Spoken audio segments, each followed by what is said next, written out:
করছি সেটা হচ্ছে যে শুধুমাত্র যে ভুল তথ্য ওই পার্ট থেকে বা বাইরের থেকে আসছে তা না, আমরাও মনে হয় যে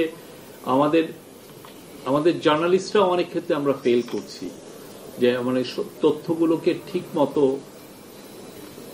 যোগান দিতে। আপনারা দেখেছেন, আপনি যদি রাতের বেলায় টকশো গুলো দেখেন, সবার এক কথা যে এই দ্রব্যমূল্যের দাম কমছে না, দ্রব্যমূল্যের দাম করছে না। আমরা এগ্রি করি যে ইনফ্লেশন এখনো হাই, এখনো ডাবল ডিজিটের উপরে, বাট আমরা যে ফুড বাস্কেট দেখছি সেটাই কিন্তু একদম নোটিসেবল চেঞ্জ কিন্তু আমরা দেখছি, স্টিডিলি দাম কমছে, কিন্তু সেটা রিফ্লেকশন আমরা রিপোর্টিং এও দেখছি না। এবং আমরা যারা কমেন্ট্রি করেন তারা অনেক ধরনের এই পুরো জিনিসটা অনেক ধরনের জেনারেলাইজেশন করছে। এই জেনারেলাইজেশনের আসলে ইম্প্যাক্টটা যে আমাদের উপরে, আমরা যেখানে যাচ্ছি মানুষরা দ্রব্যমূল্যের দাম, আমরা বলছি যে দ্রব্যমূল্য দাম বেড়েছিল, আমরা আপনাদের সাথে সমবেতী, আমরা আমাদের সর্বোচ্চ চেষ্টা দিয়ে এই কাজগুলো করছি। আমাদের যিনি অ্যাডভাইজার মহোদয় আছেন, উনি প্রত্যেক দিন সকালে প্রথম ওনার কাজটা হচ্ছে যে উনি দ্রব্যমূল্যর পুরো 4টা মার্কেটের থেকে উনি প্রাইসের একটা লিস্ট নেন, কোথায় কি হচ্ছে। উনি এটা রিলিজিয়াসলি করেন প্রত্যেকটা দিন, এমন কোন দিন, এবং এটা আপনি ছুটির দিন, ছুটির বাইরের দিন, এমন কোন দিন নাই, এটা উনি করছেন। আমি মনে করি যে আমাদের এটা খুব ক্রুশিয়াল রোল। আগে যে গভর্নমেন্ট ছিল তাদের একটা বড় জিনিস ছিল, তারা তাদের উন্নয়নের গল্প পাততে যে ওনারা অনেক রকমের মিস ইনফরমেশনকে মার্কেটে ফিট করতেন।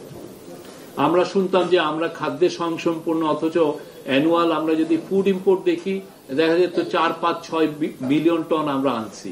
অথচ আপনারা দেখেছেন মরহুম মতিয় চৌধুরী খুব গর্ব করে বলতেন যে আমরা ফুডে স্বয়ংসম্পূর্ণ হয়েছি, কিন্তু এটা তো ঠিক নেই। কিছু কিছু জায়গায় সত্যিকার অর্থে আপনি যদি ভিজিট করেন, কিছু কিছু জায়গায় আসলে ফার্মিংটা একদম তলানিতে, হয়তো কোনো এক সময় সেখানে 3টা ফসল হতো, এখন 1টা 2টা হয়, একটা হয়, কোন জায়গায় হয়ও না। আপনি গত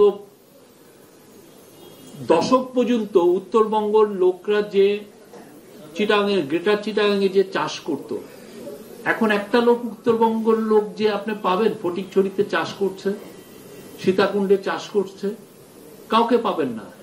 বাংলাদেশের যে ইকোনমিক যে একটা ট্রান্সফরমেশনের যে ওইটা বাংলাদেশের এগ্রিকালচারকে এফেক্ট করেছে, এবং আমাদেরকে নতুন করে ভাবনারও জায়গা এসছে যে আমি এগ্রিকালচারটা, এটা কি আমি ইন্ডাস্ট্রিয়ালাইজে, মানে লার্জ স্কেল ইন্ডাস্ট্রিয়ালাইজেশনে যাবো কি যাবো না, এগুলো নিয়েও তো অনেক ধরনের ভাবনা হচ্ছে।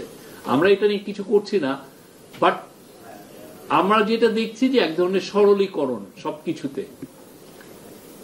আমরা চাই আপনারা খুব অ্যাকুরেট বেস্ট ইনফরমেশন দেন, যাতে আমাদের ডিসিশন মেকিং এ আমাদের কাজটা ইজি হয়ে যায়। আমি জানি আপনার এই ইনফরমেশনটাকে যাতে আমি ট্রাস্ট করতে পারি, সেই অনুযায়ী যাতে আমি অ্যাক্ট করতে পারি। আপনার ইনফরমেশনটা আমাকে একদিকে অ্যাকাউন্টেবল করছে, আবার আরেক দিক দিয়ে জনগণকে সে ইনফর্ম করছে যে না, এই ঘটনাটা এইটা। আমরা এই জায়গাটা আসতে চাই। আমাদের এই গভর্নমেন্ট, আমি এই বিষয়ে খুব জোরে সোরে বলতে পারি যে আমাদের চেয়ে ট্রান্সপারেন্ট গভর্নমেন্ট বাংলাদেশের ইতিহাসে আসছে কিনা আমি জানি না। আমরা আমাদের যেগুলো কাজ যা যা করছি, যা যা হচ্ছে, আপনি আগে দেখেছেন তো যে আগের প্রাইম মিনিস্টার আপনি কয়টা প্রেস রিলিজ পেতেন। আমাদের এখানে যতগুলো ঘটনা ঘটছে আমরা প্রত্যেকটা প্রেস রিলিজ দিচ্ছি, আমরা সপ্তাহে 3টা প্রেস কনফারেন্স করছি, এবং আমরা বাংলাদেশের যে সাংবাদিক যে যেখানে আছেন, কেউ যদি বলেন যে আমি চিফ অ্যাডভাইজারের প্রেস উইং এর সাথে সংযুক্ত হব, আমরা তাকে অ্যাড করছি, কাউকে আমরা না করি নাই সোফার। কেউ বলতে পারবে না যে না, আমি তাকে ইনফরমেশন দিচ্ছি না, বা তার জন্য আমি একটা এক্সেসে একটা ব্যারিয়ার তৈরি করে দিয়েছি। আমরা ইনফরমেশনের ইজি এবং একদম অবাধ একটা এক্সেস সবাই জন্য করতে চাচ্ছি। তো আমরা মনে করি যে আমরা এইটুকু অন্তত আপনাদের কাছ থেকে চাই যে আপনারা যে ইনফরমেশন গুলো দিবেন সেটা আমাদেরকে যাতে আরো হেল্প করে। আপনার অ্যাকুরেট ইনফরমেশন আপনার জার্নালিজমকেও বেটার করবে, মানুষের উপকারে আসবে, আমাদেরকেও ডিসিশন মেকিং এ একটা বেটার একটা জায়গায় নিবে। আমরা এটা চাই। বাংলাদেশের মার্কেট ইকোনমি একটা খুবই 18 কোটির লোক, একটা বাজে ইনফরমেশন পুরো মার্কেটকে খুব বাজে রকমের ভাবে ডিস্টর্ট করতে পারে, এটা কারোর জন্যই মঙ্গল না। ইকোনমিক রিপোর্টারের অসম্ভব রকমের রেসপন্সিবিলিটি। আমি আপনাদের যে কাজ, আপনারা যারা আজকে উইনার হয়েছেন সবাইকে আমি আমার অন্তরের অন্তঃস্থল থেকে স্বাগত জানাই এবং আমি ইআরএফ এর উত্তরোত্তর শ্রীবৃদ্ধি কামনা করছি। Thank you.